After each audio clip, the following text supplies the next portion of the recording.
ಎಲ್ರಿಗೂ ನಮಸ್ಕಾರ. ಪ್ರತಿ ಶುಕ್ರವಾರ ತಮ್ಮೆಲ್ಲರ ಜೊತೆಗೆ ಸತ್ಸಂಗದಲ್ಲಿ ಭಾಗವಹಿಸುವುದಕ್ಕೆ ನನಗೆ ಒಂದು ಅದೃಷ್ಟದ ಅವಕಾಶ ಇದು. ಇಂಥ ಅವಕಾಶ ಕೆಲವು ಜನ ಅದೃಷ್ಟವಂತರು ಸಿಗ್ಬೋದೇನೋ, ಅಂತ ಅದೃಷ್ಟವಂತ ನಾನು ಅಂತ ಅನ್ಕೋತೀನಿ. ಇದು ಯಾವುದೇ ಉತ್ಪ್ರೇಕ್ಷೆ ಅಥವಾ ಮುಖಸ್ಥಿತಿ ಅಲ್ಲ, ನಿಜಕ್ಕೂ ನನ್ನ ಮನಸ್ಸಿಗೆ ಆಗಿರುವಂಥ ಸಮಾಧಾನದ ಸಂಗತಿ. ಇಂಥ ಅವಕಾಶ ಕೊಟ್ಟಂಥ ಹಿರಿಯರಾದ ಗುರುಗಳು ಮತ್ತು ಈ ಅವಕಾಶಕ್ಕೆ ಕಾರಣೀಭೂತರಾದಂಥ ಡಾಕ್ಟರ್ ಭಾನು ಅವರು ಇಬ್ಬರನ್ನು ಕೂಡ ಆರಂಭದಲ್ಲಿ ನೆನೆಸ್ಕೋತಾ ಧನ್ಯವಾದಗಳನ್ನು ಹೇಳ್ತಾ ಇವತ್ತಿನ ವಿಷಯವನ್ನು ತಮ್ಮೆದುರಿಗೆ ಹಂಚಿಕೊಳ್ಳುವಂಥ ಪ್ರಯತ್ನವನ್ನು ಮಾಡ್ತೀನಿ. ಕಳೆದ 4 ವಾರಗಳಲ್ಲಿ ಶಿವ, ರಾಮ, ಕೃಷ್ಣ ಇವರನ್ನು ನೆನಪು ಮಾಡ್ಕೋತಾ ಇದ್ವಿ. ವೈಯಕ್ತಿಕ ಜೀವನದ ಸಂಕೇತವಾಗಿ ಶಿವ, ಕುಟುಂಬ ಜೀವನದ ಸಂಕೇತವಾಗಿ ರಾಮ ಮತ್ತು ಸಮಾಜ ಜೀವನದ ಸಂಕೇತವಾಗಿ ಕೃಷ್ಣ. ಇದನ್ನು ನಾವು ಅನ್ಕೊಂಡಿದ್ವಿ. ಆ ಪ್ರಕಾರ ಯೋಚನೆ ಶುರು ಆಗಿತ್ತು. ಶಿವನ ಬಗ್ಗೆ 2 ವಾರ ಯೋಚನೆ ಮಾಡಿದ್ವಿ, ರಾಮನ ಬಗ್ಗೆ ಕಳೆದ ವಾರ ಆರಂಭ ಮಾಡಿದ್ದೆ. ಆಗಲೇ ಗುರುಗಳು ಕೂಡ ಸೂಕ್ಷ್ಮವಾಗಿ ಅದನ್ನು ಹೇಳಿದರು. ಈ ವಾರವೂ ಕೂಡ ರಾಮನ ಜೀವನ ಕುಟುಂಬಕ್ಕೆ ಹೇಗೆ ಹೊಂದಿಕೊಂಡಿದೆ, ಅಥವಾ ನಮ್ಮಂಥ ಕುಟುಂಬಗಳಿಗೆ, ಅಂದರೆ ನಾವೇನು ಕುಟುಂಬದಲ್ಲಿ ಇರ್ತೀವಿ, ನಮ್ಮ ವ್ಯಕ್ತಿಗತ ಜೀವನದಲ್ಲಿ, ಕೌಟುಂಬಿಕ ಜೀವನದಲ್ಲಿ ನಮ್ಮಂಥವರಿಗೆ ರಾಮ ಕೌಟುಂಬಿಕವಾಗಿ ಹೇಗೆ ಆದರ್ಶ ಆಗಬಲ್ಲ, ರಾಮನ ಯಾವ ಗುಣಗಳು ಕುಟುಂಬ ಪ್ರೀತಿಯನ್ನು ತೋರಿಸುತ್ತೆ ಅನ್ನೋದನ್ನು ಒಂದಷ್ಟು ಚರ್ಚೆ ಮಾಡುವಂಥ ಸಮಯ ಅಂತ ಅನ್ಕೋತೀನಿ.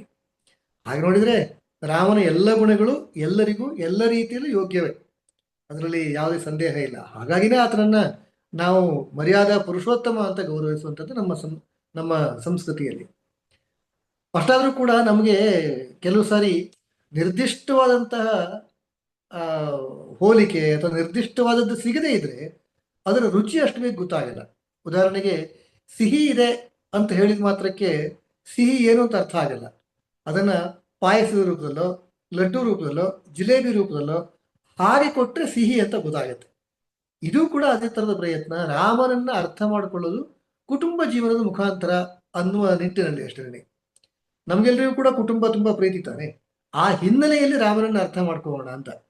ಹಾಗೆ ಕಳೆದ ವಾರವೂ ಕೂಡ ಒಂದಷ್ಟು ಯೋಚನೆ ಆಗಿತ್ತು. ಈ ವಾರದಲ್ಲಿ ರಾಮ ಸ್ವತಃ ಕುಟುಂಬ ಪ್ರೀತಿ ಇದ್ದಂಥವನಷ್ಟೇ ಅಲ್ಲ, ಎಂಥವರನ್ನೂ ಕೂಡ ತನ್ನ ಕುಟುಂಬದವರನ್ನಾಗಿ ಆತ ಮಾಡ್ಕೋತಾ ಇದ್ದ ಅಂತ. ಇದು ಬಹಳ ವಿಶೇಷವಾದಂಥ ಸಂಗತಿ ಅಂತ ಅನಿಸುತ್ತೆ. ರಾಮ ವನವಾಸಕ್ಕೆ ಹೋಗುವಾಗ ಗುಹನ ಹತ್ರ ಹೋಗ್ತಾನೆ.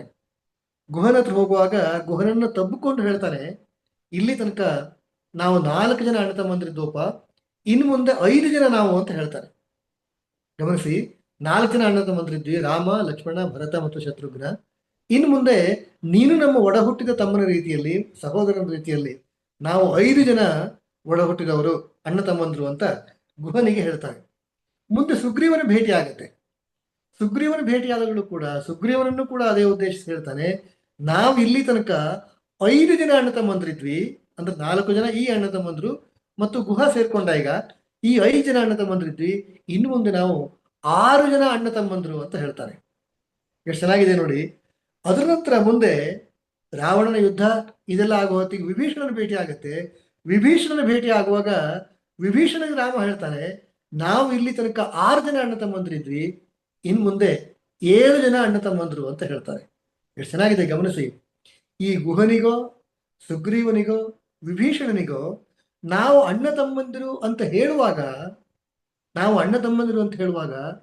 ಅವರ ಮನಸ್ಸಿನಲ್ಲಿ ಅಂತ ಭಾವನೆ ಬರಬೇಕಲ್ಲ, ಈ ಭಾವನೆಯ ವಿನಿಮಯ ಆಗ್ಬೇಕಲ್ಲ, ಅದು ಸಮಾನ ರೀತಿಯಲ್ಲಿ ರಾಮನಿಗೆ ಯಾವ ಭಾವ ಇತ್ತೋ ಅದೇ ರೀತಿಯ ಭಾವನೆ ಸುಗ್ರೀವ, ವಿಭೀಷಣ, ಗುಹ ಇವರಿಗೂ ಅನ್ನಿಸ್ಬೇಕಲ್ಲ. ಆದರೆ ಅವರಿಗೂ ಅನಿಸಿತ್ತು.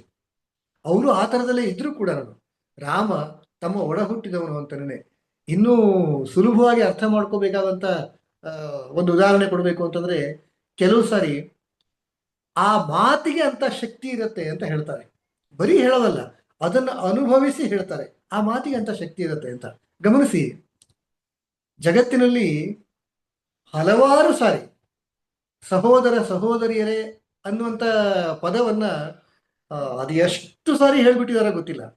ಆದರೆ ಒಬ್ಬ ಪುಣ್ಯಾತ್ಮ ಅಮೆರಿಕಾದಲ್ಲಿ ಚಿಕಾಗೋನಲ್ಲಿ ಭಾಷಣ ಮಾಡ್ತಾ, ಅದು ಏನು ಭಾಷಣ ಮಾಡಲಿಕ್ಕೆ ಹೋಗಲ್ಲ ಅಂತ ಹೇಳಿದಂಥ ಪುಣ್ಯಾತ್ಮ, ಆಗೋದೇ ಇಲ್ಲ, ಭಯ ಅಥವಾ ಇನ್ನೇನೋ ಒಂದು ಕಾರಣ ಹೇಳ್ಕೊಂಡು ಮುಂದೆ ಮುಂದೆ ಮುಂದೆ ಅಂತ ಹೇಳಿ ಕೊನೆಗೆ ಸಭೆಯೇ ಮುಗಿಯುತ್ತೆ ಅನ್ನೋ ಕಾರಣಕ್ಕೆ ಹೋಗಿ ಎದ್ದು ನಿಂತ್ಕೊಂಡು ಭಾಷಣ ಮಾಡ್ತಾರಲ್ಲ, ಆವಾಗ ಸಹೋದರ ಸಹೋದರಿಯರೇ ಅಂತ ಹೇಳಿದಾಗ ಅಲ್ಲಿರುವಂತ ಎಲ್ಲ ಸಭಿಕರು ಹುಚ್ಚಿಟ್ಟು ಚಪ್ಪಾಳೆ ತಟ್ತಾರೆ. ಯಾಕಂಗಾಯ್ತು? ಆ ಸಹೋದರ ಸಹೋದರಿಯರೇ ಅನ್ನುವ ಪದ ಅದಕ್ಕಿಂತ ಮೊದಲು ಇತ್ತು. ಬಹುಶಃ ಅದೇ ಸಭೆಯಲ್ಲೂ ಬೇರೆಯವರು ಹೇಳಿದಿರ್ಬೋದು. ನಾನೇ 2 ಸಾರಿ ಹೇಳಿದ್ನಲ್ಲ, ಯಾರು ಚಪ್ಪಾಳೆ ಹೊಡೆದಿರ್ಲಿಕ್ಕಿಲ್ಲ ಬಹುಶಃ. ಹೀಗೆ ಸಹೋದರ ಸಹೋದರಿಯರೇ ಅನ್ನುವಂಥದ್ದು ಹೊಸ ಪದ ಅಲ್ಲ. ಆದರೆ ವಿವೇಕಾನಂದರ ಬಾಯಿಯಿಂದ ಆ ಪದ ಬಂದಾಗ ಆ ಶಕ್ತಿ ಇದೆಯಲ್ಲ, ಆ ಶಕ್ತಿಯ ವಿದ್ಯುತ್ ಸಂಚಾರ ಎದುರಿಗಿರುವಂಥವ್ರ ಮೇಲೆ ಆಗತ್ತೆ. ರಾಮ ನಾವು ಅಣ್ಣ ತಮ್ಮಂದಿರುವಂತ ಗುಹನಿಗೋ ಸುಗ್ರೀವನಿಗೋ ವಿಭೀಷಣನಿಗೋ ಹೇಳಿದಾಗ ಅವರಿಗೆ ಅಂತಹ ಭಾವನೆಯ ವಿದ್ಯುತ್ ಸಂಚಾರ ಆಗತ್ತೆ. ಇದು ರಾಮಾಯಣದಲ್ಲಿ ಪ್ರತ್ಯಕ್ಷವಾಗಿ ನಾವು ನೋಡ್ತೀವಿ. ಇದು ರಾಮನ ಕುಟುಂಬ ಪ್ರೀತಿ. ನಾವಿಬ್ರು ಕೇವಲ ಗೆಳೆಯರು ಅಂತ ಹೇಳಿಲ್ಲ, ನಾವು ಅಣ್ಣ ತಮ್ಮಂದಿರು ಅಂತ ಹೇಳ್ದ. ಹಾಗೆ ನಡ್ಕೊಂಡ ಕೂಡ ಈ ಸಹೋದರತ್ವ ಭಾವ, ಅಣ್ಣ ತಮ್ಮಂದಿರು ಅಂತ ಭಾವ ಇದೆಯಲ್ಲ, ಅದು ಕೇವಲ ಒಂದು ಹಂತಕ್ಕೆ ಮಾತ್ರ ಅಲ್ಲ. ಸಾಮಾನ್ಯ ನಾವೆಲ್ಲರೂ ಕೂಡ ವ್ಯವಹಾರ ಮಾಡುವಾಗ, ಎಷ್ಟೋ ಸರಿ ಗೆಳೆತನ ಮಾಡುವಾಗ, ವಿವಾಹದಂತ ಸಂದರ್ಭದಲ್ಲಂತೂ ಕೇಳೋ ಪ್ರಶ್ನೆ ಇಲ್ಲ. ನಮ್ಮ ಸಮಾನರನ್ನ ನಾವು ಗುರುತಿಸ್ತೀವಿ. ನಮಗೆ ಸರಿ ಇದ್ದಾರಾ, ನಮಗೆ ಸರಿ ಹೊಂದುತ್ತಾರ ಅನ್ನುವ ರೀತಿಯಲ್ಲಿ ನಾವು ಗೆಳೆತನವನ್ನ ಅಥವಾ ವ್ಯವಹಾರವನ್ನು ಬೆಳೆಸ್ತೀವಿ. ರಾಮ ಹಾಗಿಲ್ಲ. ರಾಮ ಅವನ ಕುಟುಂಬ ಪ್ರೀತಿಯನ್ನು ಬೆಳೆಸುವಾಗ ಗಮನಿಸಿ, ಆತ ಕೇವಲ ಜನರಿಗೆ ಮಾತ್ರ ಅಲ್ಲ, ಅಂದ್ರೆ ಸಮಾನ ಮನಸ್ಕರು, ಈಗಿನ ಪರಿಭಾಷೆಯಲ್ಲಿ ಹೇಳ್ಬೇಕಂದ್ರೆ ಜಾತಿಯವರು ಅಂತ ಹೇಳಿ ಈಗೆಲ್ಲ ಆಗಿತಾನೆ. ತುಂಬಾ ವಿಷಯಗಳಿಗೆ ನಮ್ಮ ಜಾತಿನ, ಅದು ಮಿನಿಸ್ಟ್ರಿಗಳು ಮುಖ್ಯಮಂತ್ರಿಗಳಾಗೋದ್ರಿಂದ ಹಿಡಿದು ಎಲ್ಲದಕ್ಕೂ ಕೂಡ ಶಾಲೆಯ ಅಡ್ಮಿಷನ್ ತನಕನೂ ಜಾತಿಗಳು ನೋಡ್ತೀವಿ ಇವತ್ತು. ಅಂತ ಸ್ಥಿತಿ ಬಂದ್ಬಿಟ್ಟಿದೆ. ಹೀಗೆ ರಾಮ ಜಾತಿಯನ್ನ ನೋಡಿಕೊಂಡು ತನ್ನ ಗೆಳೆತನವನ್ನ, ಕುಟುಂಬ ಪ್ರೀತಿಯನ್ನು ಮುಂದುವರಿಸಿದ್ದಲ್ಲ. ಗುಹ ಹಾಗೆ ನೋಡಿದ್ರೆ ರಾಮನ ಸ್ವಜಾತಿಯವನಲ್ಲ. ಅಷ್ಟಾದ್ರೂ ಕೂಡ ಅವನನ್ನ ತನ್ನ ಸಹೋದರ ಅಂತ ಒಪ್ಕೊಂಡಲ್ಲ. ಗುಹನಿಗೂ ಹಾಗೆ ಅನ್ನಿಸ್ತಲ್ಲ. ಬರೀ ಜಾತಿ ಅಷ್ಟೇ ಅಲ್ಲ, ಕಪಿಗಳಿಗೂ ಕೂಡ, ಪ್ರಾಣಿಗಳಿಗೂ ಕೂಡ ತನ್ನ ಸಹೋದರ ಅಂತ ಒಪ್ಕೊಂಡಲ್ಲ. ಸುಗ್ರೀವನ್ ಹಾಗೆ ತಾನು ಒಪ್ಕೊಂಡಿದ್ದವನು. ಬರೀ ಪ್ರಾಣಿಗಳಿಗಲ್ಲ, ವಾನರರಿಗಲ್ಲ, ದಾನವರನ್ನೂ ಕೂಡ, ರಾಕ್ಷಸರನ್ನೂ ಕೂಡ ತನ್ನ ಸಹೋದರರು ಅಂತ ಒಪ್ಕೊಂಡ. ವಿಭೀಷಣನ ಒಪ್ಕೊಂಡಲ್ಲ. ಹೀಗೆ ತನ್ನ ಕುಟುಂಬ ಪ್ರೀತಿಯನ್ನ ಹೇಗೆ ಹಂತ ಹಂತವಾಗಿ ರಾಮ ವಿಸ್ತರಿಸ್ತಾನೆ ಅನ್ನೋದು. ಹಾಗೆ ನೋಡಿದ್ರೆ ಇವತ್ತಿನ ಜಾತಿ ಪದ್ಧತಿಗಳು, ಜಾತಿಯ ಅನಿಷ್ಟ ಪದ್ಧತಿಗಳು ದೂರ ಆಗಬೇಕು ಅಂದ್ರೆ ರಾಮನೇ ಆದರ್ಶ ಆಗ್ತಾನೆ. ಯಾಕೆಂದ್ರೆ ರಾಮ ತನ್ನ ಜಾತಿ ಅಷ್ಟೇ ಅಲ್ಲ, ಬೇರೆ ಜಾತಿಯವರು ಅಷ್ಟೇ ಅಲ್ಲ, ವಾನರರು ದಾನವರನ್ನೂ ಸಹ ತನ್ನ ಸಹೋದರರು ಅಂತ ಕಂಡಲ್ಲ. ಇದಕ್ಕಿಂತ ಆದರ್ಶ ಬೇಕಾ? ನಮ್ಮ ಸನಾತನ ಸಂಸ್ಕೃತಿಯಲ್ಲಿ ಇಂತಹ ಹಲವು ದೃಷ್ಟಿಕೋನಗಳನ್ನ ನಾವು ಕಾಣಬಹುದು. ಅದಕ್ಕಾಗಿನೇ ಇಂತಹ ಚರ್ಚೆಗಳ ಮುಖಾಂತರ ಹಿರಿಯರು ಹೇಳಿದಂತ ಮಾತುಗಳನ್ನು ನೆನಪು ಮಾಡಿಕೊಳ್ಳುವಂತ ಪ್ರಯತ್ನ ಇದು. ಹೀಗೆ ರಾಮ ಹೀಗೆ ಎಲ್ಲ ಹಂತಕ್ಕೂ ತನ್ನ ಕುಟುಂಬ ಪ್ರೀತಿಯನ್ನ ಆತ ಮುಂದುವರಿಸೋದನ್ನು ನೋಡ್ತೀವಿ. ರಾಮನಿಗೆ ತನ್ನ ಕುಲದ ಬಗ್ಗೆ, ಕುಲ ವಿದ್ಯೆಯ ಬಗ್ಗೆ, ಕುಲ ಕಸುಬಿನ ಬಗ್ಗೆ ಅಪಾರವಾದಂಥ ಗೌರವ ಇತ್ತು, ಪ್ರೀತಿ ಇತ್ತು, ತುಂಬಾ ಪ್ರೀತಿ ಇತ್ತು ಅವನಿಗೆ. ಇವತ್ತಿನ ದಿನಗಳಲ್ಲಿ ಹಾಗೆ ನೋಡಿದ್ರೆ ತುಂಬಾ ಜನರಿಗೆ ತಮ್ಮ ಕುಲದ ಬಗ್ಗೆ, ತಮ್ಮ ಕುಲದ ವೃತ್ತಿಯ ಬಗ್ಗೆ ತುಂಬಾ ಜನರಿಗೆ ಅಂತ ಪ್ರೀತಿಯನ್ನು ನಾವು ಕಾಣಲ್ಲ. ಉದಾಹರಣೆಗೆ ತಾನು ಪುರೋಹಿತ ಅಂತ ಹೇಳ್ಕೊಳ್ಳೋದಕ್ಕೆ ನಾಚುವಂತ ತುಂಬಾ ಜನ ಪುರೋಹಿತರ ಮನೆಗಳನ್ನ ನಾವು ನೋಡ್ತೀವಿ. ನಮ್ಮ ಮನೆಯಲ್ಲಿ ನಾವು ಕಮ್ಮಾರಿಕೆ ಮಾಡ್ತೀವಿ, ಚಮ್ಮಾರಿಕೆ ಮಾಡ್ತೀವಿ ಅಂತ ಹೇಳೋದಕ್ಕೆ ನಾಚಿಕೊಳ್ಳುವಂತ ಆ ಕುಟುಂಬದವರನ್ನು ನೋಡ್ತೀವಿ. ತನ್ನ ತಂದೆ ವೃತ್ತಿಯಲ್ಲಿ ಚಾಲಕ ಅಂತ ಹೇಳದೇ ಇರುವಂತ ಮಕ್ಕಳನ್ನು ನೋಡ್ತೀವಿ. ತನ್ನ ತಂದೆ ಬಟ್ಟೆ ಒಗಿತಾರೆ, ಅಗಸ ಅಂತ ಖುಷಿಯಿಂದ ಹೇಳ್ಕೊಳ್ಳದೆ ಇರುವಂತ ಮಕ್ಕಳನ್ನು ನೋಡ್ತೀವಿ. ಕುಲದ ಬಗ್ಗೆ, ಕುಲದ ವೃತ್ತಿಯ ಬಗ್ಗೆ ಅಗೌರವ ಇರುವಂತ ಬೇರೆ ಬೇರೆ ಕಾಂಪ್ಲೆಕ್ಸ್, ಬೇರೆ ಬೇರೆ ಕಾರಣಗಳಿದ್ದಿರ್ಬೋದು ಅಂತ ಜನರನ್ನು ನಾವು ನೋಡ್ತೀವಿ. ರಾಮನಿಗೆ ಹಾಗಿರ್ಲಿಲ್ಲ. ತನ್ನ ಕುಲದ ಬಗ್ಗೆ, ಕುಲ ವೃತ್ತಿಯ ಬಗ್ಗೆ ಅವನಿಗೆ ಅಪಾರವಾದಂತ ಗೌರವ ಇತ್ತು. ಎಲ್ಲಿ ತನಕ ಅಂತಂದ್ರೆ ಒಂದ್ಸರಿ ಸೀತೆ ಕೇಳ್ತಾಳೆ ವನವಾಸ ಸಮಯದಲ್ಲಿ, ಈ ರಾಕ್ಷಸರು ಯಾರು ಕೂಡ ನಮಗೇನು ಮೋಸ ಮಾಡಿಲ್ಲ, ನಾವ್ಯಾಕೆ ಅವ್ರನ್ನ ಕೊಲ್ಬೇಕು? ಯಾಕೆ ಕೊಲ್ಬೇಕು ಅವ್ರನ್ನ? ಹಾಗೆ ನೋಡಿದ್ರೆ ಹೌದಲ್ವಾ? ಇವತ್ತಿನ ಪರಿಭಾಷೆಯಲ್ಲಿ ನೋಡಿದ್ರೆ ಹೌದು, ರಾಮನಿಗೆ ಯಾರು ಅನ್ಯಾಯ ಮಾಡಿಲ್ಲ, ರಾಕ್ಷಸರು ಅವ್ರು ಯಾಕೆ ಕೊಲ್ಬೇಕಾಗಿತ್ತು? ಆಗ ರಾಮ ಏನು ಹೇಳ್ತಾನೆ ಸೀತೆಗೆ ಅಂದ್ರೆ, ನಾವು ಕ್ಷತ್ರಿಯರು, ಎಲ್ಲಿ ಕ್ಷತ್ರಿಯರು ಇರ್ತಾರೋ ಅಲ್ಲಿ ಅನ್ಯಾಯ ಇರೋ ಹಾಗಿಲ್ಲ. ಎಲ್ಲಿ ಅನ್ಯಾಯ ಇರುತ್ತೋ ಅಲ್ಲಿ ಕ್ಷತ್ರಿಯನಾದಂತ ಹೋಗಿ ಆ ಅನ್ಯಾಯವನ್ನು ಅಳಿಸ್ಬೇಕು. ಅದು ಕ್ಷತ್ರಿಯ ಧರ್ಮ ಅಂತ ಹೇಳ್ತಾರೆ. ಅಂದ್ರೆ ತನ್ನ ಕುಲದ ಬಗ್ಗೆ ಅವನಿಗಷ್ಟು ಹೆಮ್ಮೆ.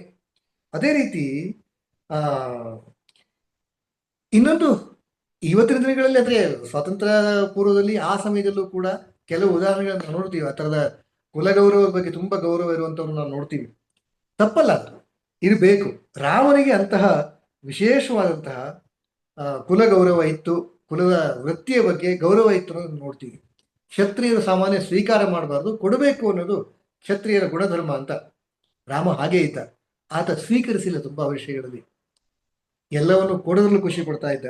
ಗುಹ ತನ್ನ ಆತಿಥ್ಯವನ್ನು ಸ್ವೀಕರಿಸಬೇಕು ಅಂತ ಕೇಳಿದಾಗ ತನ್ನ ಸಹೋದರ ಅಂತ ತಬ್ಬಿಕೊಂಡಾಗಲೂ ಗುಹನಿಗೆ ರಾಮ ಹೇಳೋದು, ಹೌದಪ್ಪ, ನಾನು ಕ್ಷತ್ರಿಯನಾಗಿದ್ದರಿಂದ ಸ್ವೀಕರಿಸೋ ಹಾಗಿಲ್ಲ, ನಾನು ಬದಲಾಗಿ ನಿನ್ನ ಆತಿಥ್ಯವನ್ನು ತಿರಸ್ಕಾರ ಮಾಡಲ್ಲ, ನನ್ನ ಜೊತೆಗೆ ಬಂದಿರುವಂತ ಕುದುರೆಗಳಿಗೆ ನೀ ಮೇವನ್ನು ಕೊಡು, ನಾನು ನೀರು ಮಾತ್ರ ತಗೋತೀನಿ ಅಂತ ಹೇಳ್ತಾನೆ. ಇದು ಕುಲಗೌರವವನ್ನು ತೋರಿಸುತ್ತೆ. ಹೀಗೆ ವ್ರತಾಚರಣೆಗಳು, ಪ್ರತಿಯೊಂದು ಕುಲದಲ್ಲೂ ಕೂಡ ಬೇರೆ ಬೇರೆ ತರದ ವ್ರತಗಳು ಆಚರಣೆಗಳಿದ್ದೇ ಇರುತ್ತೆ. ರಾಮ ಅದನ್ನ ಚಾಚು ತಪ್ಪದೆ ಪಾಲಿಸ್ತಾನೆ. ನೌಕೆಯನ್ನೇರುವಾಗ ನೌಕೆಯನ್ನು ಏರುವಾಗ ಯಾವ ಮಂತ್ರವನ್ನು ಹೇಳಬೇಕು ಅಂತ ಮಂತ್ರವನ್ನು ಹೇಳ್ದ ಅಂತ ರಾಮಾಯಣದ ಉಲ್ಲೇಖ ಬರುತ್ತೆ. ಕಟ್ಟಿರುವಂತ ಪರ್ಣಶಾಲೆ, ಲಕ್ಷ್ಮಣ ಕಟ್ಟಿದಂತ ಪರ್ಣಶಾಲೆ ವನವಾಸದಲ್ಲಿ, ಆ ಶಾಲೆ ಆ ಗುಡಿಸಲಿತ್ತಲ್ಲ, ಎಲೆಗಳಿಂದ ಮಾಡಿರುವಂತಹ ಗುಡಿಸಲು, ಹುಲ್ಲಿನಿಂದ ಮಾಡಿರುವಂತಹ ಗುಡಿಸಲು, ಆ ಗುಡಿಸಲಿನ ಪ್ರವೇಶ ಸಮಯದಲ್ಲೂ ಕೂಡ ಅಲ್ಲೂ ಕೂಡ ಗೃಹ ಪ್ರವೇಶವನ್ನು ಆತ ನಿರ್ವಹಿಸ್ತಾನೆ. ಅಂದ್ರೆ ಒಬ್ಬ ಕ್ಷತ್ರಿಯನಾಗಿ ಇಂತಿಂತ ರಿಚುವಲ್ಸ್, ಇಂತಿಂತ ಪದ್ಧತಿಗಳನ್ನು ಮಾಡಬೇಕು ಅಂತ ಯಾವ್ದು ಅನ್ಕೋತಾರೋ ಅಂತಹ ಎಲ್ಲವನ್ನೂ ಕೂಡ ರಾಮ ನೆರವೇರಿಸ್ತಾನೆ. ಅಂದ್ರೆ ಮನೆಯಲ್ಲಿ ಯಾರು ಹಿರಿಯರು ಇರ್ತಾರೋ ಅವ್ರು ಹೇಗೆ ನಡ್ಕೋತಾರೋ ಉಳಿದವರು ಕೂಡ ಹಾಗೆ ನಡ್ಕೋತಾರೆ ಕೂಡ. ಇನ್ನು ಗಮನಿಸಿ, ರಾಮ ಹಿರಿಯರ ಆಚರಣೆ ಅಂತ ಹೇಳಿದ್ನಲ್ಲ, ಅದು ಕೂಡ ಬಹಳ ಮುಖ್ಯ. ಹಿರಿಯ ನಮ್ಮ ಕಡೆಗೆ ಹೀಗೆ ಹೇಳುವಂತ ಗಾದೆ ಇದೆಯಲ್ಲ, ಒಂದು ಹಿರಿಯಕ್ಕನ ಚಾಳಿ ಮನೆ ಮಂದಿಗೆಲ್ಲ ಅಂತ. ಅಂದ್ರೆ ಹಿರಿಯಕ್ಕ ಅಂದ್ರೆ ಸಿಸ್ಟರ್ ಅನ್ನೋ ಅರ್ಥ ಅಲ್ಲ, ದೊಡ್ಡವರು ಅಂತ. ದೊಡ್ಡವರು ಹೇಗೆ ನಡ್ಕೋತಾರೋ ಉಳಿದಂತವ್ರು ಕೂಡ ಹಾಗೆ ನಡ್ಕೋತಾರೆ ಅನ್ನುವ ಅರ್ಥದಲ್ಲಿ. ಇಲ್ಲೂ ಕೂಡ ನಾವು ರಾಮನ ಜೀವನದಲ್ಲಿ ನೋಡ್ತೀವಿ. ಸುಗ್ರೀವನನ್ನು ಕೂಡ ತಮ್ಮ ಅಂತ, ಸಹೋದರ ಅಂತ ಗೌರವಿಸಿದಂತ ರಾಮ. ಆದ್ರೆ ಸುಗ್ರೀವನ ಸಾಮ್ರಾಜ್ಯಕ್ಕೆ ಹೋಗಲ್ಲ. ಸುಗ್ರೀವನ ಸಾಮ್ರಾಜ್ಯದ ಹೊರಗಡೆಗೆ ಆತ ಇರ್ತಾನೆ. ಯಾಕೆಂದ್ರೆ ತಾನು ವನವಾಸದಲ್ಲಿದ್ದೀನಿ, ವನವಾಸದಲ್ಲಿದ್ದಂಥವನು ಅರಮನೆ ಒಳಗೆ ಬರಬಾರ್ದಪ್ಪ ಅಂತ. ಹೀಗೆ ಎಲ್ಲ ಸಮಯದಲ್ಲೂ ಕೂಡ ರಾಮ ಈ ರೀತಿಯ ತನ್ನ ಕುಲ, ತನ್ನ ಕುಟುಂಬ ಇದನ್ನ ಸದಾ ಗಮನಿಸೋದನ್ನ ನಾವು ಅಲ್ಲಿ ನೋಡ್ತೀವಿ ಅಂತ. ಎಷ್ಟೋ ಸಾರಿ ಕುಟುಂಬದಲ್ಲಿ ಒಬ್ಬ ವ್ಯಕ್ತಿ ಬೆಳೀತಾ ಇದ್ದಂತನೇ, ಏಳಿಗೆ ಆಗ್ತಾ ಇದ್ದಂತನೇ, ಅದು ವ್ಯಾಪಾರದಲ್ಲೋ, ವೃತ್ತಿಯಲ್ಲೋ, ಅಥವಾ ಹಣಕಾಸಿನ ವಿಷಯದಲ್ಲೋ, ಅಥವಾ ಬೇರೆ ಬೇರೆ ರೀತಿಯ ಅಧಿಕಾರದ ರೀತಿಯಲ್ಲೋ ಅವರು ಬೆಳೀತಾ ಇದ್ದಂತನೇ ಉಳಿದವರಿಗೆ ಕೆಲವು ಸಾರಿ ಕೀಳರಿಮೆ ಬರುವಂತ ಸಾಧ್ಯತೆ ಇರುತ್ತೆ. ಆದ್ರೆ ರಾಮ ಅಂತಹ ಕೀಳರಿಮೆ ಯಾರಿಗೂ ಬರದ ರೀತಿಯಲ್ಲಿ ತನ್ನ ಜೀವನ ನಡೆಸ್ಕೊಳ್ತಾನೆ. ಹೀಗೆ ಇದಕ್ಕೊಂದು ಉದಾಹರಣೆ ಹೇಳಬೇಕು ಅಂತಂದ್ರೆ, ಹನುಮಂತನ ಜೊತೆ ನಡೆದಂತ ಸಂಭಾಷಣೆ ಏನದು? ಹನುಮಂತನ ರಾಮ ಹೇಳೋದು, ನೀನ್ ನನಗೆ ಬಹಳ ದೊಡ್ಡ ಉಪಕಾರ ಮಾಡ್ಬಿಟ್ಟಿದ್ಯಪ್ಪ, ಜೀವನದಲ್ಲಿ ಮರೆಯೋದಕ್ಕೆ ಸಾಧ್ಯ ಇಲ್ಲ, ಅಷ್ಟು ದೊಡ್ಡ ಉಪಕಾರ ಮಾಡ್ಬಿಟ್ಟಿದೀಯಾ, ನಿನ್ನ ಋಣವನ್ನು ನಾನು ಹೇಗೆ ತೀರಿಸ್ಲಿ? ಇಲ್ಲಿ ಗಮನಿಸಿ, ಋಣ ತೀರಿಸಬೇಕು ಅಂದವಾಗ ನಾವು ಋಣ ತೀರಿಸುವ ನೆಪದಲ್ಲಿ ಬೇರೆಯವರಿಗೆ ಮಾಡುವಂತ ಉಪಕಾರ ಅವರಿಗೆ ಹಿಂಸೆ ಆಗ್ಬಾರ್ದಲ್ಲ, ಹೌದ್ ತಾನೆ? ರಾಮ ಅದನ್ನೇ ಗಮನದಲ್ಲಿ ಇಟ್ಕೊಂಡು ಹೇಳ್ತಾನೆ, ತಾನು ಮಾಡುವಂತ ಉಪಕಾರ ಸ್ಮರಣೆ ಅನ್ನೋದು ನಿನಗೆ ತೊಂದರೆ ಆಗ್ಬಾರ್ದಪ್ಪ, ನಿನ್ನ ವಿನೀತ ಭಾವ ಆ ರೀತಿಯಲ್ಲಿದೆ, ಬದಲಾಗಿ ನಿನ್ನ ಋಣದಲ್ಲೇ ನಾನು ಇದ್ಬಿಡ್ತೀನಿ ಅಂತ ಹೇಳ್ತಾನೆ. ಎಂತ ಅದ್ಭುತವಾದಂತ ಮಾತಲ್ವಾ? ಇದೆಲ್ಲವೂ ಕೂಡ ಕುಟುಂಬದಲ್ಲಿ ಒಬ್ಬರ ನಡುವೆ ಇನ್ನೊಬ್ಬರ ನಡುವೆ ಇರಬೇಕಾದಂತ ಸಂಬಂಧಗಳನ್ನು ತೋರಿಸ್ಕೊಡ್ತಾ ಹೋಗುತ್ತೆ. ಪರಸ್ಪರರಲ್ಲಿ ಇಂತಹ ಪ್ರೀತಿಪೂರ್ವಕವಾದಂತ ವಾತಾವರಣ, ಇಂತಹ ಪ್ರೀತಿಪೂರ್ವಕವಾದಂತ ಒಂದು ಮನಸ್ಥಿತಿ ಇದ್ರೆ ಅಂತಹ ಕುಟುಂಬ ಖಂಡಿತವಾಗಿಯೂ ಏಳಿಗೆಯನ್ನು ಹೊಂದತ್ತೆ, ಸುಖ ಶಾಂತಿಯನ್ನು ಹೊಂದತ್ತೆ ಅನ್ನೋದನ್ನ ನಾವು ನೋಡ್ತೀವಿ. ರಾಮ ಇದಕ್ಕೆ ಉದಾಹರಣೆ ಅಂತ. ರಾಮನ ಬಗ್ಗೆ ಕುಟುಂಬದಲ್ಲಿ ಪರಸ್ಪರರಲ್ಲಿ ಇರಬೇಕಾದಂತ 4 ಗುಣಗಳನ್ನ ಪಟ್ಟಿ ಮಾಡ್ಬೋದು ಅಂತ ನಾವು ಗಮನಿಸ್ಬೋದು. ಏನದು 4 ಗುಣಗಳು? ರಾಮ ಹಿತಭಾಷೆಯಾಗಿದ್ದಂತೆ, ರಾಮ ಮಿತಭಾಷೆಯಾಗಿದ್ದಂತೆ, ರಾಮ ಸ್ಮಿತ ಭಾಷೆಯಾಗಿದ್ದಂತೆ. ಅಷ್ಟೇ ಅಲ್ಲ, ರಾಮ ಸ್ಮಿತ ಪೂರ್ವ ಭಾಷೆ ಆಗಿದ್ದಂತೆ. ಕುಟುಂಬದಲ್ಲಿ ಈ ನಾಲ್ಕೂ ಇರಬೇಕು. ಹಿತಭಾಷೆಯಾಗಿರ್ಬೇಕು, ಮಿತಭಾಷೆಯಾಗಿರ್ಬೇಕು, ಸ್ಮಿತ ಭಾಷೆಯಾಗಿರ್ಬೇಕು, ಸ್ಮಿತ ಪೂರ್ವ ಭಾಷೆಯೂ ಆಗಿರಬೇಕು ಅಂತ. ಯಾರ ಮನೆಯಲ್ಲಿ ವ್ಯಕ್ತಿಗಳು ಹೀಗಿರ್ತಾರೋ ಅಂಥ ಮನೆಯಲ್ಲಿ ಸದಾ ಸಂತೋಷ, ನೆಮ್ಮದಿ ಇರುತ್ತೆ. ಇಲ್ಲಿ ಗಮನಿಸಿ, ಹಿತಭಾಷೆ ಅಂದ್ರೇನು? ಹಿತವಾಗುವ ರೀತಿಯಲ್ಲಿ ಮಾತನಾಡೋದು ಅಂತ. ಮಾತನಾಡುವಾಗ ಯಾರಿಗೋ ಚುಚ್ಚಿ ಮಾತನಾಡೋದು, ಅಕಸ್ಮಾತ್ ತಪ್ಪುಗಳಾಗತ್ತೆ. ತಪ್ಪುಗಳಾದಾಗಲೂ ಕೂಡ ಅದನ್ನು ಹಿತವಾಗಿ ತಿದ್ದಬಹುದಾ ಮನೆಗಳಲ್ಲಿ, ಕುಟುಂಬದಲ್ಲಿ? ರಾಮ ಆ ರೀತಿಯಲ್ಲಿದ್ದ, ಹಿತವಾಗಿ ಎಲ್ಲವನ್ನು ತಿದ್ದುತ್ತಾ ಇದ್ದ ಅನ್ನೋದು. ಅಷ್ಟೇ ಅಲ್ಲ, ಮಿತಭಾಷೆ. ಎಷ್ಟು ಅಗತ್ಯ ಇದೆಯೋ, ಎಷ್ಟು ಅಗತ್ಯ ಇದೆಯೋ ಇದ್ದಷ್ಟನ್ನೂ ಎರಡೂ ಕೂಡ ಮಿತಭಾಷೆ. ರಾಮ ಹಾಗಿದ್ದ, ಮಿತಭಾಷೆ ಆಗಿದ್ದ ಅಂತ. ಸ್ಮಿತ ಭಾಷೆಯೂ ಆಗಿದ್ದ. ಇದು ಬೆಂಗಳೂರಿನಂಥ ಮಹಾನಗರಗಳಲ್ಲಿ ಇರುವಂಥ ಜನಗಳಲ್ಲಿ ಬಹಳ ದೊಡ್ಡ ಕೊರತೆ ಇದೇನೇ. ಯಾವುದದು? ಸ್ಮಿತ ಭಾಷೆ. ನಗುನಗುತ್ತಾ ಮಾತಾಡೋದೇ ಇಲ್ಲ ಮನೆಗಳಲ್ಲಿ ಇವತ್ತು. ಏನೋ ಒಂದು ಬಿಗುಮಾನ. ಸಹಜವಾಗಿ ವೃತ್ತಿಗೆ ಹೋದಾಗ, ಹೊರಗಡೆ ಕೆಲಸಕ್ಕೆ ಹೋಗಿ ಬರುವಾಗ ಆಯಾಸ ಆಗೇ ಆಗಿರುತ್ತೆ ಎಲ್ರಿಗೂ. ಹಾಗಂತ ಈ ಆಯಾಸಕ್ಕೋಸ್ಕರ ಮುಖವನ್ನು ಗಂಟಿಟ್ಕೋಬೇಕಾ? ನಗುನಗುತ್ತಾ ಮಾತಾಡ್ಬೋದಲ್ಲ, ಯಾಕೆ ಮಾತಾಡಬಾರ್ದು? ಮಾತನಾಡಬಹುದು, ಆದರೆ ನಮಗದ್ರ ಗಮನ ಇರಲ್ಲ. ಯಾಕೆಂದ್ರೆ ಮನೆಯಲ್ಲ ಸಲಿಗೆ ಇರುತ್ತಲ್ಲ. ಹಾಗಾಗಿ ಮನೆಯಲ್ಲಿ ತಾಯಿನೋ, ತಂದೆನೋ, ಹೆಂಡತಿಯೋ ಅಥವಾ ಗಂಡನೋ ಕೆಲಸ ಮುಗಿಸ್ಕೊಂಡು ಬಂದಾಗ ನಗುನಗುತ್ತಾ ಮಾತನಾಡುವಂಥ ವ್ಯವಧಾನ ಮನೆಯವರಿಗೂ ಕಡಿಮೆ ಇರುತ್ತೆ. ಹೊರಗಿನಿಂದ ಯಾರು ಕೆಲಸ ಮುಗಿಸ್ ಬಂದಿರ್ತಾರೆ ಅವರಿಗೂ ವ್ಯವಧಾನ ಇರಲ್ಲ. ಸ್ಮಿತ ಭಾಷೆಯಾಗಿರ್ಬೇಕು.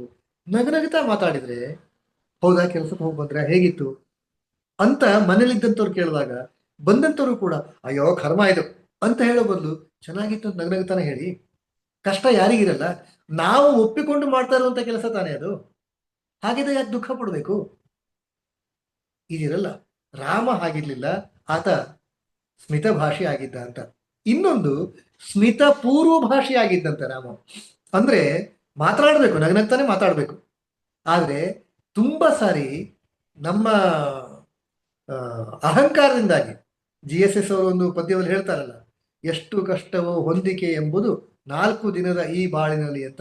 ನಮ್ಮ ಅಹಂಕಾರದ ಕೋಟೆಯಲ್ಲಿ ನಾವು ಕಟ್ಕೊಂಡ್ಬಿಟ್ಟಿರ್ತೀವಿ ಅಂತ GSS ಹೇಳ್ತಾರೆ. ಇಲ್ಲೂ ಕೂಡ ಅದೇ ಆಗೋದು. ಈ ಅಹಂಕಾರದಿಂದಾಗಿ ನಾವು ಸ್ಮಿತಪೂರ್ವ ಭಾಷೆಗಳಾಗಿರೋದಿಲ್ಲ. ನಾವಾಗ ಹೋಗಿ ಮಾತಾಡಿಸ್ತೀವ, ಅವ್ರು ಮಾತಾಡಿಸ್ಲಿ ಅಂತ ಕಾಯ್ತಾ ಇರ್ತೀವಿ. ಗಂಡ ಕೆಲಸ ಮುಗಿಸ್ಕೊಂಡು ಬಂದ್ರೆ ಹೆಂಡತಿ ಅವನನ್ನು ಎದುರುಗೊಂಡು ಮಾತಾಡಿಸ್ಬೇಕು ಅಂತ ಗಂಡ ಕಾಯ್ತಾ ಇರ್ತಾನೆ. ಕಾದುಕೊಂಡು ಬರ್ತಾನೆ. ನಮ್ಮೂರ ಕಡೆಗೆ ಕಾದುಕೊಂಡು ಅಂದ್ರೆ ಬಿಸಿ ಬಿಸಿಯಾಗಿ ಬರೋದು ಅಂತ, ಹೆಂಚಿ ಕಾದೋದು ಅಂತ ಹೇಳ್ತಾರೆ. ಅಂದ್ರೆ ಅಷ್ಟು ಬಿಸಿಯಾಗಿ ಬಂದಿರ್ತಾನೆ ಅಂತ. ಅದಾಗದೇನೆ ತಾನಾಗೆ ಮಾತಾಡಿಸ್ಬೋದಾ? ನಾವಾಗೆ ಮಾತಾಡಿಸ್ಬೋದಾ? ಕಚೇರಿಗಳಲ್ಲಿ ಯಾರು ಎದುರಿಗೆ ಬರ್ತಾರೆ ನಾವಾಗೆ ಗುಡ್ ಮಾರ್ನಿಂಗ್ ಅಂತ ಹೇಳ್ಬೋದಾ? ಶುಭೋದಯ ಅಂತ ಹೇಳ್ಬೋದಾ? ಶುಭ ಮಧ್ಯಾಹ್ನ ಅಂತ ಹೇಳ್ಬೋದಾ? ಯಾರು ಎದುರಿಗೆ ಸಿಕ್ಕಿದ್ರು ಒಬ್ಬ ಸೆಕ್ಯೂರಿಟಿಯಿಂದ ಹಿಡಿದು ಬಾಸ್ ತನಕ ನಾವಾಗೆ ಮಾತಾಡ್ಲಿಕ್ಕೆ ಆಗಲ್ಲ. ನಗನಗ್ತಾ ಯಾಕೆ ಮಾತಾಡ್ಲಿಕ್ಕೆ ಆಗಲ್ಲ? ತುಂಬಾ ಸರಿ ಇದರ ಕೊರತೆಯನ್ನು ನಾವು ಕಾಣ್ತೀವಿ.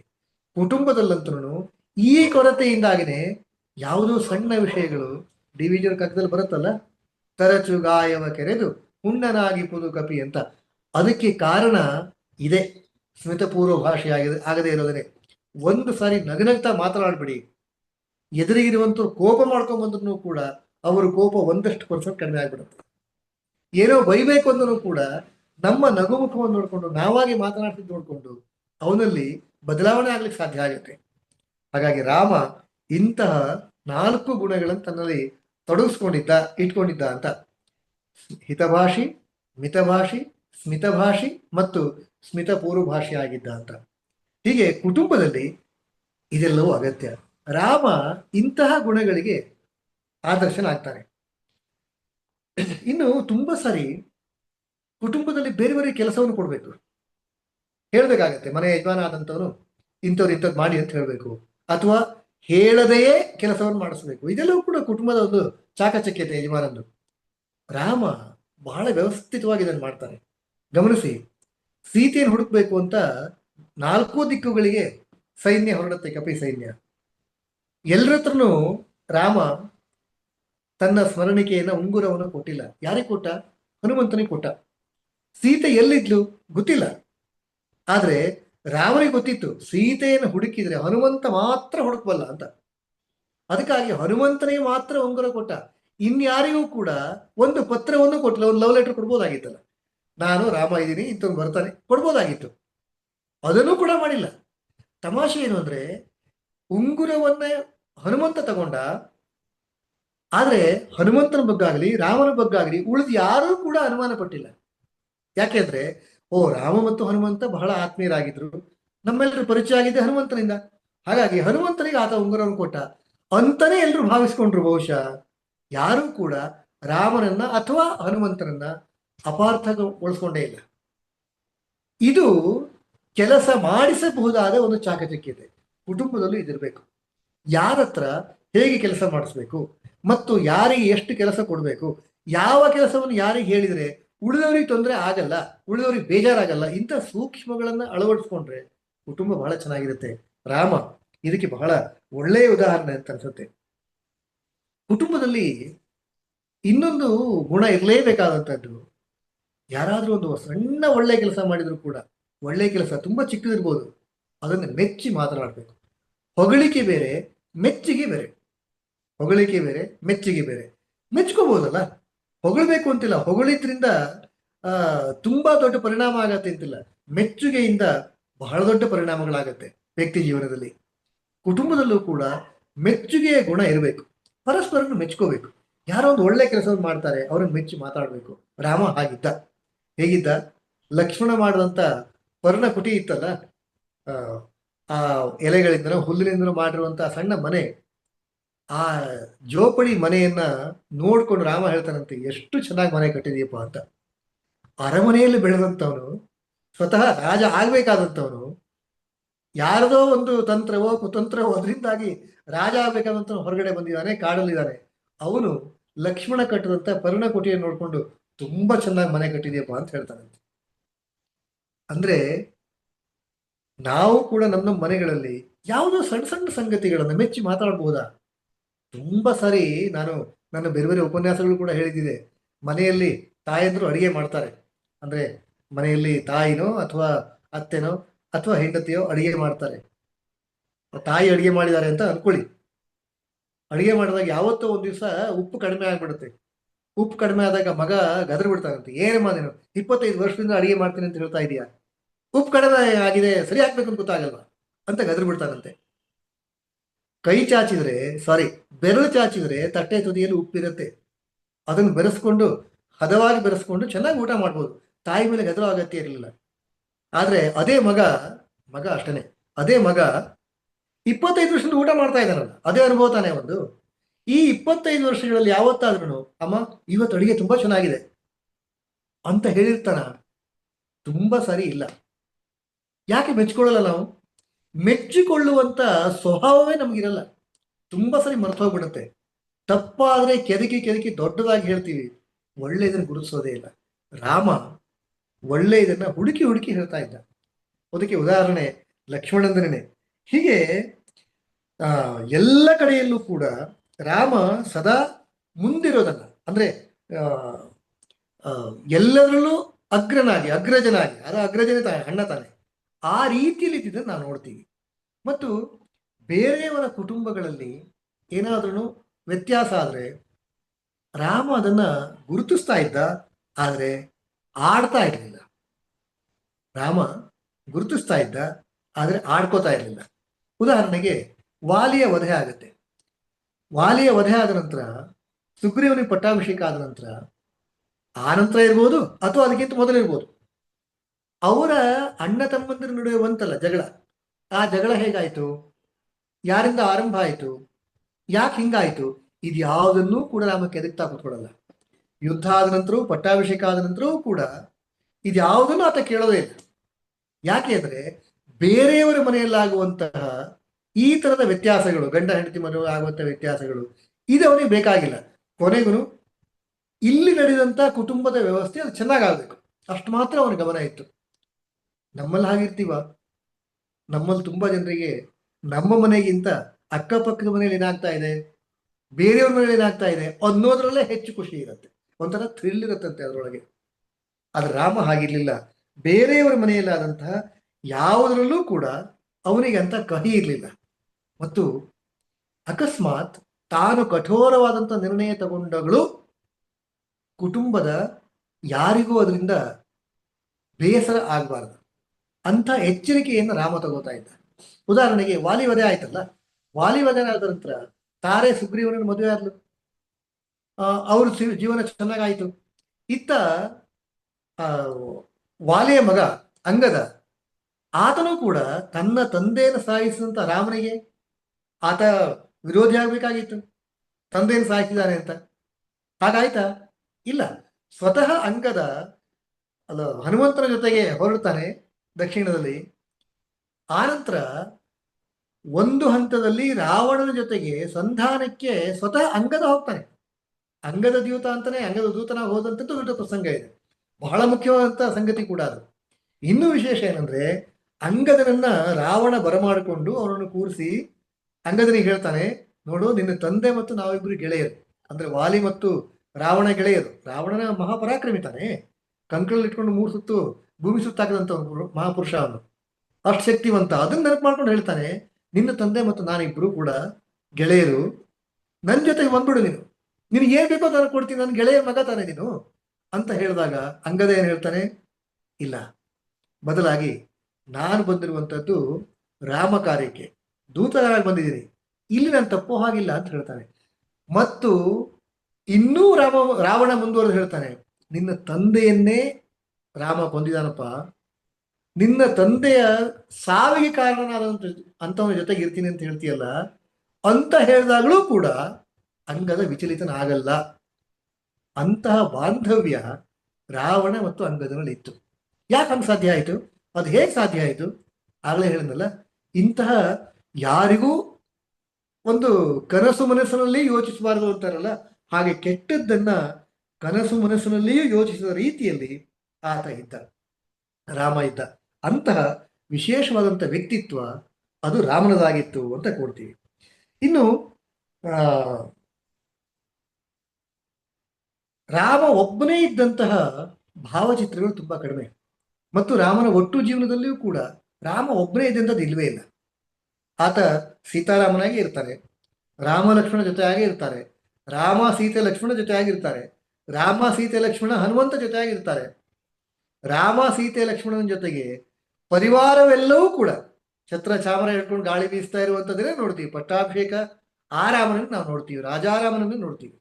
ಅಲ್ಲೂ ಕೂಡ ಕುಟುಂಬವೇ, ಕುಟುಂಬ ಪ್ರೀತಿಯೇ ಇರುವಂಥದ್ದು. ಇವತ್ತಿನ ದಿನಗಳಲ್ಲಿ ಇಂತಹ ಕುಟುಂಬಕ್ಕೆ ಸಂಚಕಾರ ಬಂದಿರುವಂಥದ್ದು ದೊಡ್ಡ ದುರಂತ. ಅದು ಬ್ರಿಟಿಷರ ಆಳ್ವಿಕೆಯೋ ಅಥವಾ ನಮ್ಮ ಮೈಮರೆವೋ, ಒಟ್ಟಿನಲ್ಲಿ ಒಂದು ದೊಡ್ಡ ಡಿವಿಜಿಯವರು ಬಾಳೆಗೊಂದು ನಂಬಿಕೆ ಅನ್ನೋ ಪುಸ್ತಕದ ಕಡೆ ಬರೀತಾರೆ, ಏನೋ ಒಂದು ಕಲ್ಪನಾತೀತವಾದಂಥ, ನಾವು ಊಹೆ ಮಾಡ್ಕೊಳ್ಳಿಕ್ಕೂ ಸಾಧ್ಯ ಆಗದೆ ಇರುವಂಥ ಯಾವುದೋ ಒಂದು ಅವಘಡ ನಮ್ಮ ದೇಶದಲ್ಲಿ ಆಗೋಯ್ತು. ಹೀಗೆ ವೇದಗಳು ಹುಟ್ಟಿ ಬೆಳೆದಂಥ, ವೇದಗಳ ಆರಾಧಿಸ್ತಾ ಇದ್ದಂಥ ನಾವುಗಳು ಇಂಥ ಹೀನಸ್ಥಿತಿಗೆ ಬಂದ್ಬಿಟ್ಟವಲ್ಲ. ಯಾರೋ ಮೊಘಲರ ಕೈಯಲ್ಲಿ, ಯಾರೋ ಬ್ರಿಟಿಷರ ಕೈಯಲ್ಲಿ, ಯಾರೋ ಫ್ರೆಂಚರ ಕೈಯಲ್ಲಿ ಆಳ್ವಿಕೆ ಮಾಡಿಸಿಕೊಳ್ಳುವ ಮಟ್ಟಿಗೆ ಇಳಿದ್ಬಿಟ್ವಲ್ಲ, ನಮ್ಮತನ ಮರ್ತು ಹೋಗ್ಬಿಡ್ತಾರ ನಮಗೆ. ಏನು ಕಾರಣ ಇರ್ಬೋದು? ಬಹುಶಃ ಕಲ್ಪನಾತೀತವಾದಂತೆ ಅದು ಅವಘಡ, ಮೈಮರವಿಗೆ ಕಾರಣ ಆಗ್ಬಿಡ್ತು ಅಂತ ಡಿವಿಜರ್ ಹೇಳ್ತಾರೆ. ಹೀಗೆ ಇಂತಹ ಮೈಮರವಿನ ಪರಿಣಾಮವಾಗಿನೇ ನಮ್ಮ ಕುಟುಂಬವೂ ಕೂಡ ಎಲ್ಲೋ ಒಂದು ಕಡೆಗೆ ನಶಿಸಿ ಹೋಗ್ತಾ ಇದೆಯಾ, ಕುಟುಂಬದ ಭಾವನೆಗಳು ಅನ್ನೋದು ಇವತ್ತು ಪ್ರಜ್ಞಾವಂತ ಜನಗಳೆಲ್ಲರೂ ಕೂಡ ಯೋಚನೆ ಮಾಡ್ತಾ ಇರುವಂಥದ್ದು. ಬಹುಶಃ ರಾಮ ಇಂತಹ ಪ್ರಶ್ನೆಗೆ ಉತ್ತರವಾಗಿ ನಿಲ್ತಾನೆ. ರಾಮನ ಕುಟುಂಬ ಪ್ರೀತಿ ಇವತ್ತಿನ ಬಹುತೇಕ ಸಮಸ್ಯೆಗಳಿಗೆ ಉತ್ತರವಾಗಿ ನಿಂತ್ಕೊಳ್ಳುತ್ತೆ ಅಂತ ಅನಿಸುತ್ತೆ. ಈ ಹಿನ್ನೆಲೆಯಲ್ಲಿ ರಾಮ ನಮ್ಗೆಲ್ಲರಿಗೂ ಆದರ್ಶ ಆಗ್ತಾನೆ. ಆರಂಭದಲ್ಲಿ ಶಿವನ ಬಗ್ಗೆ ಹೇಳಿದ್ದೆ, ಒಳ್ಳೆಯ ಚಾರಿತ್ರ್ಯವಂತ ವ್ಯಕ್ತಿ ಇರಬೇಕು, ಅವನ ಕುಟುಂಬವೂ ಚೆನ್ನಾಗಿರ್ಬೇಕು, ಆತನೇ ಸಮಾಜದಲ್ಲೂ ಕೂಡ ಒಳ್ಳೆಯ ಕೆಲಸಗಳನ್ನು ಸಮರ್ಥವಾಗಿ ನಿರ್ವಹಿಸಬಲ್ಲ ಅಂತ. ಹೀಗೆ ಸಮಾಜದಲ್ಲಿ ಸಮರ್ಥವಾಗಿ ಕೆಲಸವನ್ನು ನಿರ್ವಹಿಸಬಲ್ಲಂಥವನು ಕೃಷ್ಣ, ನಿರ್ವಹಿಸಿ ತೋರಿಸಿದಂಥವನು ಕೃಷ್ಣ, ವ್ಯಕ್ತಿ ಜೀವನದಲ್ಲಿ ಉತ್ತಮ ಮೌಲ್ಯಗಳನ್ನು ಸಮರ್ಥವಾಗಿ ತೋರಿಸಿಕೊಟ್ಟಂಥವನು ಶಿವ. ಈ ವ್ಯಕ್ತಿ ಮತ್ತು ಸಮಾಜದ ನಡುವೆ ಇರುವಂಥ ಕುಟುಂಬ ಅದು ರಾಮ. ಹೀಗೆ ವ್ಯಕ್ತಿ, ಕುಟುಂಬ ಮತ್ತು ಸಮಾಜ ಈ ಮೂರಕ್ಕೂ ಉತ್ತಮ ಉದಾಹರಣೆಯ ಸಂಕೇತ ರೂಪ ಅದು ಶಿವ, ರಾಮ ಮತ್ತು ಕೃಷ್ಣ. ಇವತ್ತು ರಾಮನ ಬಗ್ಗೆ ಇಷ್ಟನ್ನ ಹೇಳೋದಕ್ಕೆ ಸಾಧ್ಯ ಆಯಿತು. ಇನ್ನು ತುಂಬಾ ಹೇಳಬೇಕು ಅಂತ ಆಸೆ ಇತ್ತು, ಸಮಯ ಆಗಿದೆ, 2 ದಿವಸದಲ್ಲಿ ಮುಗಿಸ್ಬೇಕು ಅನ್ನೋ ಕಾರಣಕ್ಕೋಸ್ಕರ ಇಷ್ಟನ್ನು ತಮ್ಮೆಲ್ಲರಿಗೆ ಹಂಚ್ಕೊಂಡಿದ್ದೀನಿ. ಬಹುಶಃ ಈ ರೀತಿಯಲ್ಲಿ ಯೋಚನೆ ಮಾಡೋದಕ್ಕೆ ನಾನು ಹೇಳಿರುವಂಥ ಈ 2 ಅವಧಿಗಳು ತಮಗೆಲ್ಲರಿಗೂ ಕೂಡ ಒಂದು ದಿಕ್ಸೂಚಿ ಆದರೆ ನನಗೂ ಸಂತೋಷ. ಈ ಹಿನ್ನೆಲೆಯಲ್ಲಿ ಇವತ್ತಿನ ಅವಧಿಗೆ ಪೂರ್ಣ ವಿರಾಮವನ್ನು ಇಡ್ತಾ ಇದ್ದೀನಿ. ಮುಂದಿನ ವಾರ ಮತ್ತೆ ಭೇಟಿ ಆಗೋಣ. ತಮಗೆಲ್ಲರಿಗೂ ಕೂಡ ನಮಸ್ಕಾರ.